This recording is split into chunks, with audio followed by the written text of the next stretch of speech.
आज मंगलवार का दिन सुने भोम प्रदोष व्रत का था। सूत जी बोले, अब मैं मंगल तेरायोदशी प्रदोष व्रत विधि विधान कहता हूँ। मंगलवार का दिन व्याधियों का नाशक है। इस व्रत में एक समय व्रती को गेहूं और गुड़ का भोजन करना चाहिए।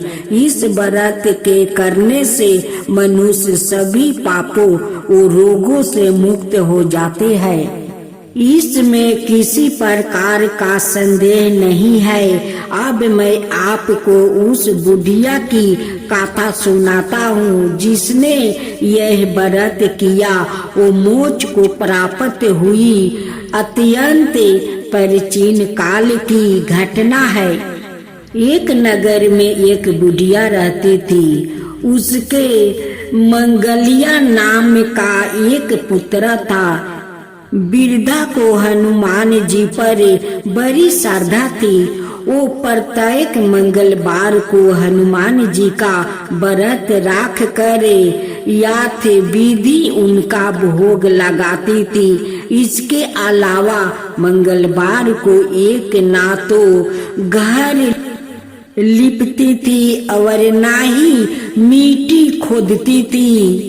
इसी प्रकार से व्रत रखते हुए जब उसे काफी दिन बीत गए तो हनुमान जी ने सोचा कि चलो आज इस वृद्धा की श्रद्धा की परीक्षा करें। वो साधु का भेष बनाकर उसके द्वार पर जा पहुँचे और पुकारा, है कोई हनुमान का भक्त जो हमारी इच्छा पूरी करे।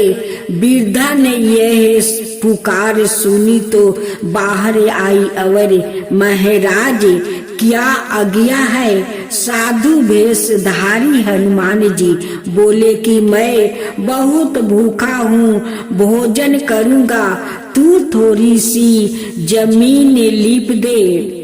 वृद्धा बड़ी दुविधा में पड़ गई। अंत में हाथ जोड़कर प्रार्थना की, हे महाराज, लिपने और मिट्टी खोदने के अलावा जो काम आप कहे वो मैं करने को तैयार हूँ। साधु ने 3 बार परीक्षा करने के बाद कहा, तू अपने बेटे को बुलाओ, मैं उसे औंधा लेटाकर उसकी पीठ पर आग जलाकर भोजन बनाऊंगा। वृद्धा ने सुना तो पैरों तले की धरती घिसक गई, मगर वो वचन हार चुकी थी। उसने मंगलिया को पुकार कर साधु महाराज के हवाले कर दिया, मगर साधु ऐसे ही मानने वाला ना था। उन्होंने वृद्धा के हाथों से ही मंगलिया को औंधा लेटाकर उसकी पीठ पर आग जलवाई। आग जलाकर दुखी मन से वृद्धा अपने घर के अंदर जा घुसी। साधु जब भोजन को बुलाकर कहा कि वह मंगलिया को पुकारे ताकि वो भी आकर भोग लगा ले।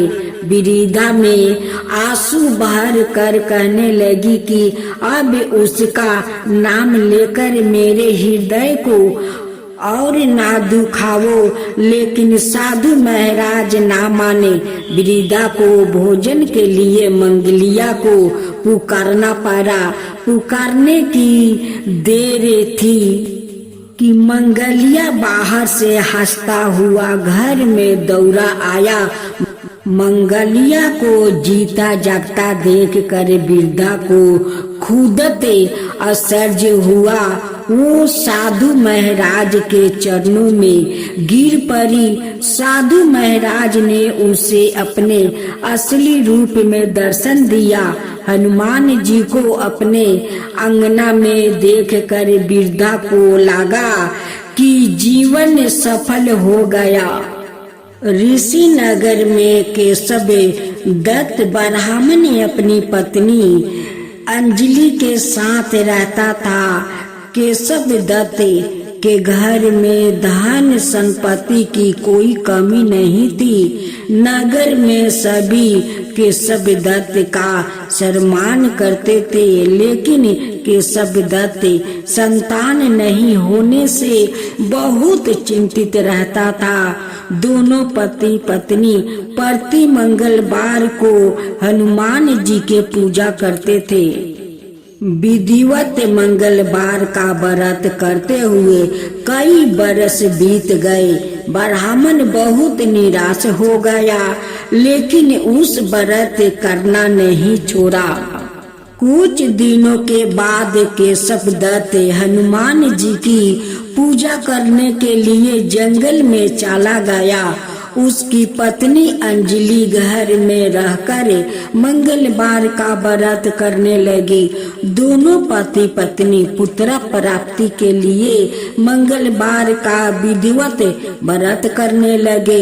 अंजलि ने अगले मंगलवार को व्रत किया, लेकिन किसी कारण उस दिन अंजलि हनुमान जी को भोग नहीं लगा सकी और उस दिन वो सूर्यास्त के बाद भूखी ही सो गई। अगले मंगलवार को हनुमान जी को भोग लगाए बिना उसने भोजन नहीं करने का प्रण कर लिया। 6 दिन तक अंजलि भूखी प्यासी रही। 7वां दिन मंगलवार को अंजलि ने हनुमान जी की पूजा की, लेकिन तभी भूखे प्यासे के कारण अंजलि बेहोश हो गई। हनुमान जी ने उसे सपने में दर्शन देते हुए कहा, उठो पुत्री, मैं तुम्हारी पूजा पाठ से बहुत प्रसन्न हूँ। तुम्हें सुंदर और सुयोग पुत्र होने का वरदान देता हूँ। यह कहकर हनुमान जी अंतर ध्यान हो गए। तत्काल अंजलि ने उठकर हनुमान जी को भोग लगाया और सवाए भोजन किया। हनुमान जी की अनुकंपा से अंजलि ने एक सुंदर शिशु को जन्म दिया। मंगलवार को जन्म लेने के कारण उस बच्चा का नाम मंगल प्रसाद रखा गया। कुछ दिनों बाद अंजलि का पति केशवदत्त भी घर लौट आया। उसने मंगल को देखा तो अंजलि से पूछा, यह सुंदर बच्चा किसका है? अंजलि ने खुश होते हुए हनुमान जी की दर्शन देने और पुत्र प्राप्त होने का वरदान देने की सारी कथा सुना दी। लेकिन केशवदत्त को उसकी बातों पर विश्वास नहीं हुआ। उसके मन में पता नहीं कैसे यह कुलपित विचार आ गया कि अंजलि ने उसके साथ विश्वासघात किया है। अपने पापों को छिपाने के लिए अंजलि झूठ बोल रही है। केशवदत्त ने उस बच्चे को मार डालने की योजना बनाई। एक दिन केशवदत्त स्नान के लिए कुएं पर गया। मंगल भी उसके साथ था। केशवदत्त ने मौका देखकर मंगल को कुएं में फेंक दिया और घर आकर बहाना बना दिया कि मंगल तो कुएं पर मेरे पास पहुंचा ही नहीं। केशवदत्त के इतने कहने के ठीक बाद मंगल दौड़ता हुआ घर लौट आया। केशवदत्त मंगल को देखकर पूरी तरह हैरान हो उठा। उसी रात हनुमान जी केशवदत्त को सपने में दर्शन देते हुए कहा, तुम दोनों के मंगलवार के व्रत करने से प्रसन्न होकर पुत्र जन्म का वर मैंने दिया। फिर तुम अपनी पत्नी पर शक क्यों करते हो? उसी समय केशवदत्त ने अंजलि को जगा कर उससे क्षमा मांगते हुए सपना में हनुमान जी के दर्शन देने की सारी कहानी सुनाई। केशव दत्त ने अपने बेटे को हृदय से लगाकर बहुत प्यार किया। उस दिन के बाद सभी आनंद पूर्वक रहने लगे। मंगलवार का विधिवत व्रत करने से केशव दत्त और उनके सभी कष्ट दूर हो गए। इस तरह जो स्त्री पुरुष विधिवत मंगलवार का व्रत करके व्रत कथा सुनते हैं, हनुमान जी उनके सभी कष्ट दूर करके घर में धन संपत्ति का भंडार भर देते हैं। शरीर के सभी रक्त विकार के रोग भी नष्ट हो जाते हैं।